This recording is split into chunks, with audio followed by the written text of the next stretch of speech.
नमस्कार, सुप्रभात। 21 जून 2025 का दिन आपके लिए मंगलमय हो, ये दिन आपके लिए शुभ हो, ऐसी मेरी कामना है। 21 जून 2025 को शुभ मुहूर्त कब कब है, निकिष काल कब कब है, निकिष काल में राहु काल का क्या समय है और दिशाशूल किस दिशा में है, ये सारी बातें इस वीडियो के माध्यम से आप तक पहुंचा रहा हूं। वीडियो में शुरू से आखिरी तक बने रहें। हो सकता है ये वीडियो आपके आज के दिन को मंगलमय बना दे। 21 जून 2025 को विश्व योग दिवस भी है। आज के दिन योग जरूर करें। ज़्यादा बड़ा योग नहीं कर सकते तो सूक्ष्म योग जरूर करें। 21 जून 2025 को शनिवार का दिन है और आषाढ़ माह के कृष्ण पक्ष की 10वीं तिथि भी है। 10वीं तिथि 7:19 सवेरे तक रहेगी और उसके उपरांत एकादशी चालू हो जाएगी। मतलब 10वीं तिथि आज के दिन सवेरे 6 बजे से लेकर 7:19 सवेरे तक ही है। इसके उपरांत एकादशी चालू हो जाएगी।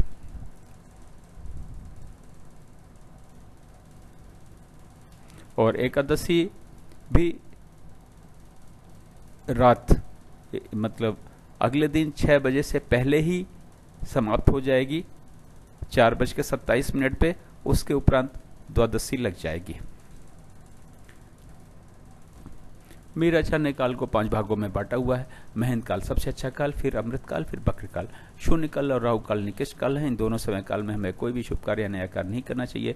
यदि हमने कोई भी शुभ कार्य नया कार्य इन दोनों समय काल में किया तो उसके सफल होने की संभावना शून्य के बराबर रहेंगे। महंत काल और अमृत काल में वैसे तो आप कोई भी शुभ कार्य नया कार्य कभी भी कर सकते हैं, लेकिन बेहतर रिजल्ट पाने के लिए युवा और प्रौढ़ के समय को चुनेंगे तो अच्छा होगा। कहा यह जाता है कि युवा और प्रौढ़ के समय में यदि आपने कोई भी शुभ कार्य नया कार्य महंत काल और अमृत काल में किया तो उसके सफल होने की संभावनाएं 100% रहती हैं। निर्विघ्न पूर्ण होता है और शीघ्र पूर्ण होता है।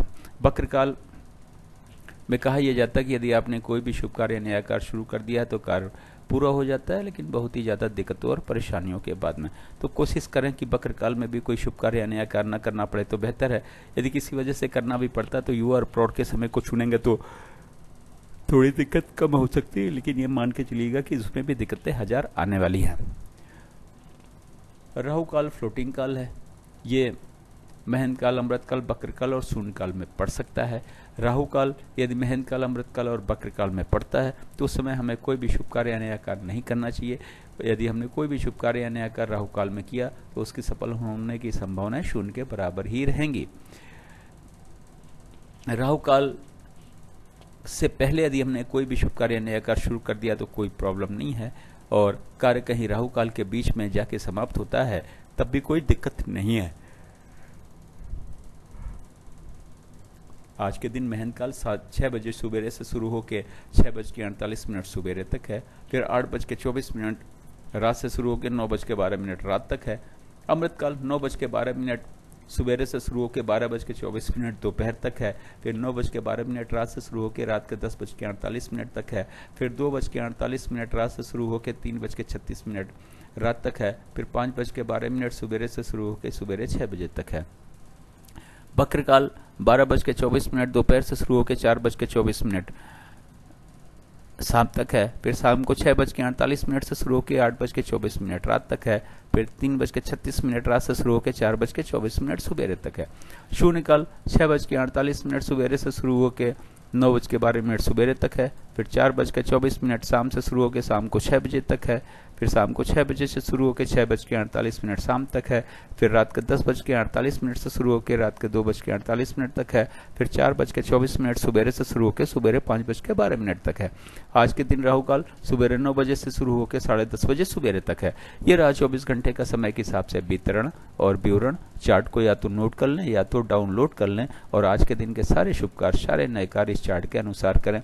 दिन को सफल बनावें, अपने सारे शुभ कार्यों, नए कार्यों को भी सफल बनावें। अब बात करते हैं कि इस चार्ट का उपयोग आप कहां कहां और कैसे कर सकते हैं।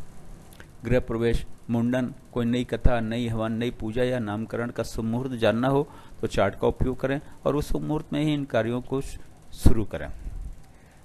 गाड़ी खरीदने जाना है, लड़की देखने जाना है, लड़का देखने जाना है, किसी से मिलने जाना है, किसी यात्रा पे जाना है, जमीन खरीदने जाना है, फ्लैट खरीदने जाना है, स्कूल में एडमिशन के लिए जाना है, इंटरव्यू के लिए जाना है, किसी परीक्षा के लिए जाना है, तो घर से निकलने का शुभ मुहूर्त चार्ट में देखें, उस शुभ मुहूर्त में इन कार्यों के लिए घर से निकलें। बिजनेस मीटिंग या बिजनेस नेगोशिएशन के लिए जाना है तो घर या फिर ऑफिस से निकलने का शुभ मुहूर्त चार्ट में देखें, उस शुभ मुहूर्त में इन कार्यों के लिए घर या फिर ऑफिस से निकलें। अब बात करते हैं दिशाशूल की। शनिवार का दिन है, पूर्व और उत्तर पूर्व की दिशा में दिशाशूल है। घर से अदरक या उड़द की दाल खाने के बाद में निकलें, लेकिन दिन होता है 24 घंटे का, सुबह 6 बजे से लेकर अगले दिन 6 बजे तक। इस 24 घंटे में कहीं जाके यदि आप वापस आ जाते हैं तो दिशाशूल का कोई दोष नहीं होता, लेकिन किसी वजह से रुकना पड़ता है तो आप अदरक या उड़द की दाल का सेवन करके तो घर से निकलेंगे ही, लेकिन पीछे दिए गए चार्ट का उपयोग करें। यात्रा